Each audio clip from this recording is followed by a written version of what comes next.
Hey everyone, welcome back to Life with the Beckers. In this video, we're going to be making some no-bake cookies. So let's check out the Becker bullets and we'll get bacon. Or we won't get bacon. We'll get not bacon.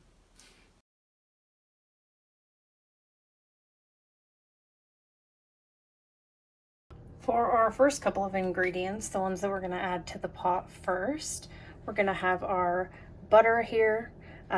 This is salted sweet cream butter. We're going to do 1% milk, which is still in the fridge right now. We're going to do granulated sugar and cocoa powder. A couple other ingredients we're going to add later is our quick cooking oats. I prefer quick cook oats over any of the other types because they are the least dry for the cookie, I feel like, so that's what I would recommend, but you can experiment with that. And if you like more of like an oatmeal type taste, kind of like a subtle one, then you can do some of the other long roll or other type of oats that aren't quick cooking. So those ones just soften up easiest, so I'd recommend that. We're going to use creamy peanut butter, some homemade vanilla extract, and salt. A couple of things that are going to make life easier is if you have parchment paper. You can also use tin foil, but I'd recommend parchment paper. And then one of these guys, little cookie scooper. I'm going to use a big one, but just whatever size cookie you would like, of course. For that, choose your own, whatever you'd recommend or whatever size your family likes. I might try some smaller ones just to see, but that's what I'm going to use. And those are kind of the first couple of ingredients. Second ingredients, and then some tools that'll make your life easy. So if you're collecting everything, this is what you'll need. First thing that we're going to do is we're going to measure out our quick cooking oats into a bowl.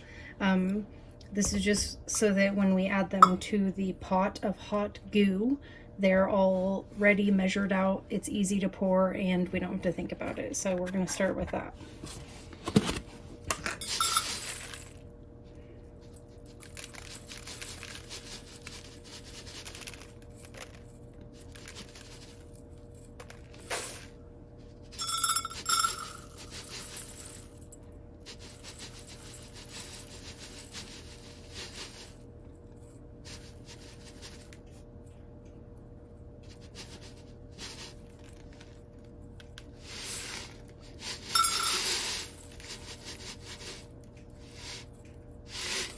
All right, so there's 3. I'm not too worried about that being super precise, but you do obviously want to make sure you try to get as close to 3 cups as you can. But you know, if it's a little bit off, that's fine. So we're going to set this aside, and then now we're going to measure out our peanut butter. This is also something we're going to add to the hot goo later, so we want to have it handy and already measured out so that we don't have to worry about thinking about it once everything's hot. In case you're wondering, you do measure peanut butter in a dry measuring cup. Double checked that before this. And you do want to try to measure the peanut butter as close as you can, because that will factor into how your cookies turn out. So you can add a little bit more or a little bit less, but if you change it too much, it can change the outcome. So keep that in mind if you want to use less or more. I would say this is kind of a lot of peanut butter. Some recipes only call for a half cup, but we're going to do a whole cup. So I'm going to call that good. The other 2 ingredients we're going to add at the end is going to be 1 tablespoon of vanilla extract, which I'm not going to measure because if you know how I do it, I don't really measure vanilla extract. I measure it until my heart feels like, yes, that is enough. And then I say, okay, that's enough. And then I'm going to add a dash of salt. Also not going to measure that, but those I will add quickly and easily, so I'm not going to worry about measuring them ahead. So we'll add our ingredients to our pot now so that we can get those cooking. And I used my 1 cup measuring cup for peanut butter already, so I'm going to have to use my half cup measuring cup for sugar, but it is 2 cups of sugar that we're going to add here. So that's what we're going to go ahead and start with, is adding that.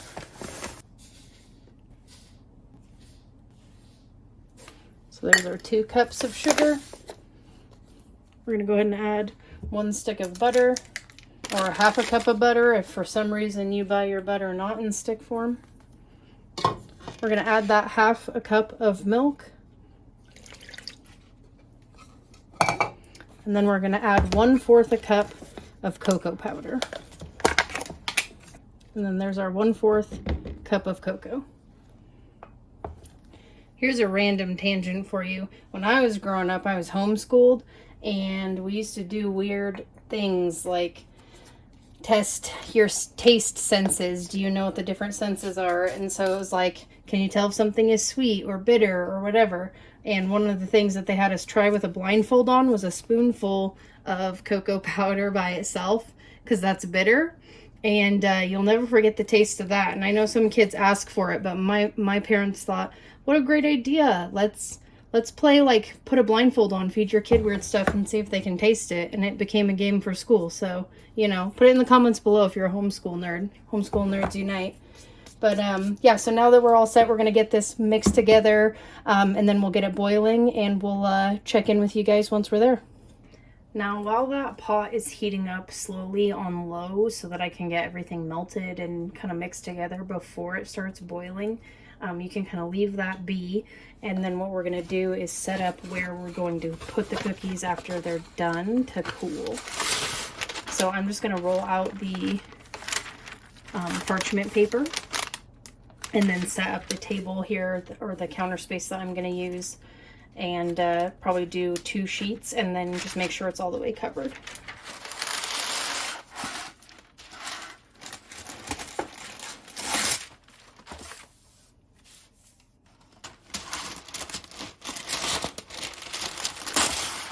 Oh.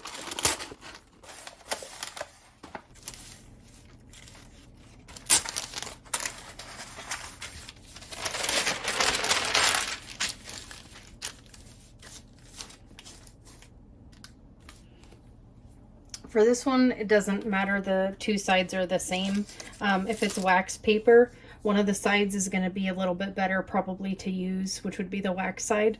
Obviously I didn't rip it clean, so I was able to flip mine. So this is just kind of like my area. So now I'm just going to work on the cookies on the stove. Once they're ready, I'm just going to plop them down onto here and let them cool. So, you know, whatever space you have that is an open space that you can use for that. These are good to just help make it easy to clean up, and now it's a nice like fresh surface. So we'll get back to the stove and see how that's going. Okay, so now that everything's nice and incorporated and I don't have different pieces of butter melting in there, everything's all kind of the same color, same consistency. So now I'm going to turn up my heat, and we're going to go ahead and start to bring it to a boil. You don't want to start counting your timer until it's at a full boil. So we're going to kind of get it all mixed together and stirred, and then we're just going to stir it occasionally while we're bringing it to a boil. Just make sure nothing sticks for too long and it doesn't get burned. So we'll just keep an eye on it, and once it starts to boil, we'll go from there. If you're impatient like me, you're gonna say, oh, I see some boiling, it's boiling. It's not boiling yet, I promise. This is where you go wrong, because you want to make sure it's like totally fully rolling. And that's how you get the perfect no-bake cookies. And if you don't, that's why they're turning out either kind of like soupy and they don't really want to set up and be a cookie, or if they are like really dry and crumbly, like they hold up, they, you know, come to a nice like point and hold their shape, but then, you know, 2 days later you can't eat it without it crumbling into pieces. Or if you can eat it without it crumbling into pieces, it's just kind of powdery tasting. So that's just, you know, over boiling or under boiling. So stirring during the coming to a boil process is important, but the most important thing is once we get to that boil, then we start that 1 minute timer. So we're definitely getting close. I'm gonna stir one more time.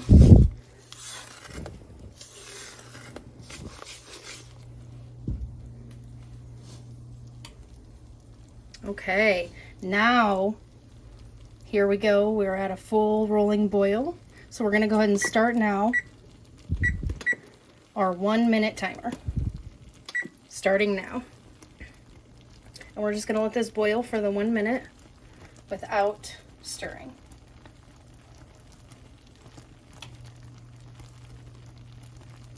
And the reason why we're leaving it alone is because it ensures even temperature so that that 1 minute does what it's supposed to. While that 1 minute is going though, we want to be getting ready our salt, our vanilla, and that cup of peanut butter, because when that minute is up, we are going to start adding that.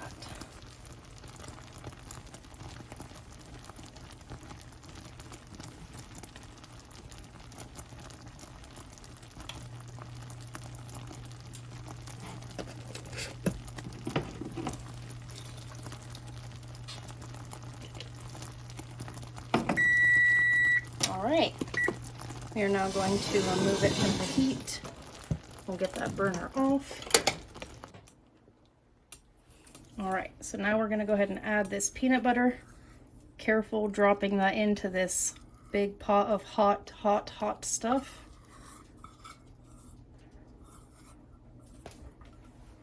And then we're going to start to stir that. Again, be careful, this is very hot.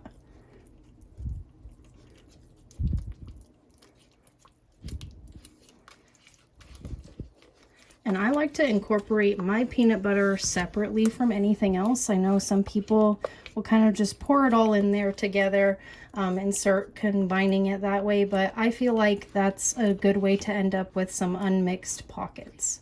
So we're just going to keep blending this together. And it does start to cool down the mixture, which does start to, you know, go to the activation process where it hardens. So the quicker the better, but this is going to be a fun experience if you try it, not rushed. You just prepare ahead of time so you have everything to go. You can just dump and then you're ready and it will be fun. So we're almost all the way incorporated here.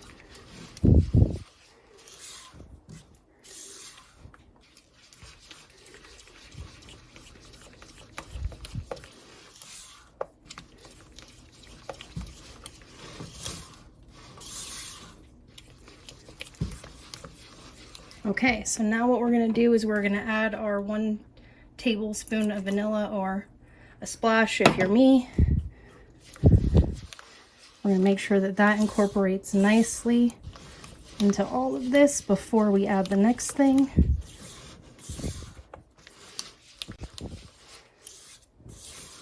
A spatula is very good here, obviously, with your pan. It'll help.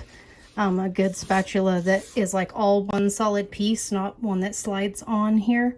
I highly recommend, because it just gives you a lot more control. It's a lot more sturdy. Okay, so now what I'm going to do is add that dash of salt to my bowl here of oatmeal. You just kind of blend that together. And now we're going to go ahead and add that in. I like to start with a little bit, maybe about half.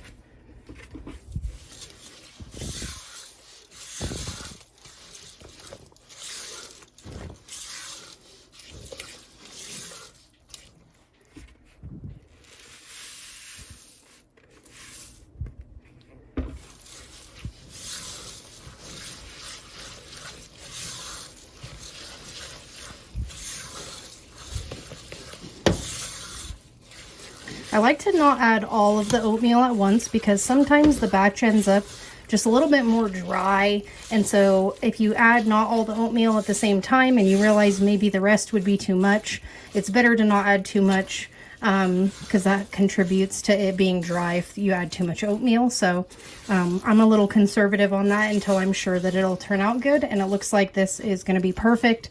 It's like a little bit moldable already, so that looks like a good consistency. So just gonna flip it over and make sure everything is nice and combined, and then we're gonna transfer it over to our cooling station.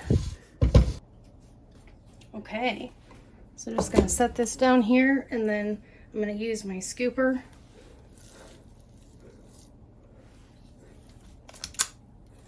And this is why this scooper is just super helpful, because one, I like the shape that it makes, kind of like an ice cream scoop shape where it's round on top. It's also a lot easier to like remove it from the spoon because it has that little slider. If you don't use one of these, you have to use your finger or maybe another spoon, I guess, to like push it off the spoon that you're using. And this is very hot, and so the sooner you work, the better. And so that's why I like to use the scooper here, because it just is a lot more efficient and you don't have to touch anything hot. Plus, it makes this a lot easier to do in bigger batches, like a double batch. And that way you can make a bunch of these for like a work potluck, or like for like your soccer team, like your kids' soccer team, or whatever that sounds good that you need a bunch of cookies for, something you need to bring, but you don't want to make a lot of. These are easy to make a big batch. I'm gonna grab some spoons and I'll show you the spoon method.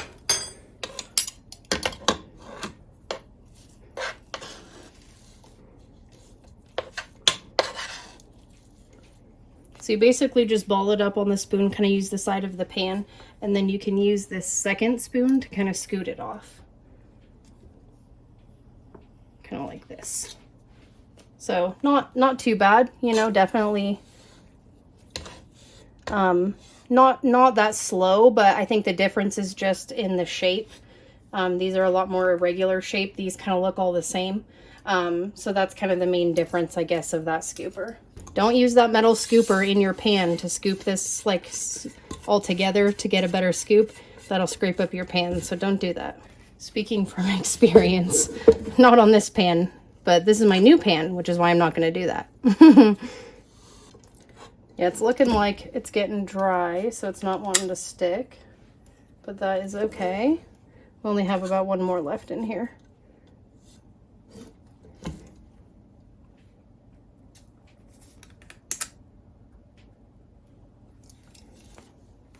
Okie dokie, so I overestimated on how much paper I was gonna need, but better to cover your workspace than to be sorry, I guess. So that's kind of the batch that I got from that larger cookie scoop. So if you used a smaller scoop, obviously you would get more. But we're gonna let these go ahead and set up, and then once they're cooled off and a little bit more dry, we will check them out. All right, so it's been 20 minutes and they are cool. So we're gonna give a little like cross section here so you can see. They're a little bit crumbly, but the pieces are all sticking together for the most part. And it looks really good. Okie dokie. So here it is. We're gonna give it a little taste test. Scoot this one out of the way. My mouth crumbs. Okay, here we go.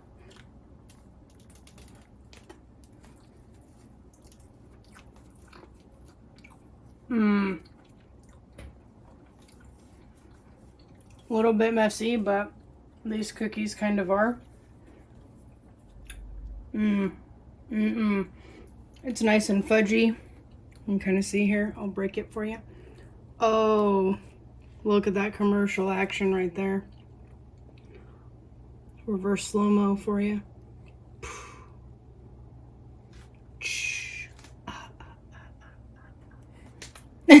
Just kidding. Okay. Yeah, overall I would say very good. I'm quite happy with this turnout. All right, awesome. Those were some yummy cookies. I ate like 2 of them in a row right after that.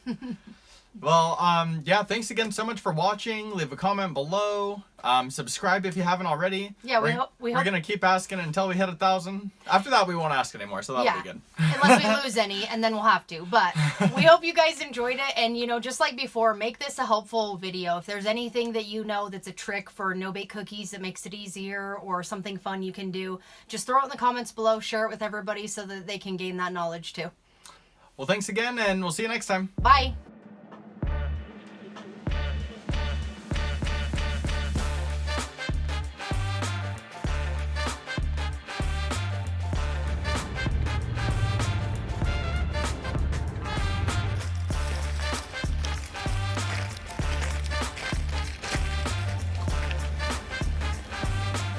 Nah, dude, we don't eat taquitos at our house.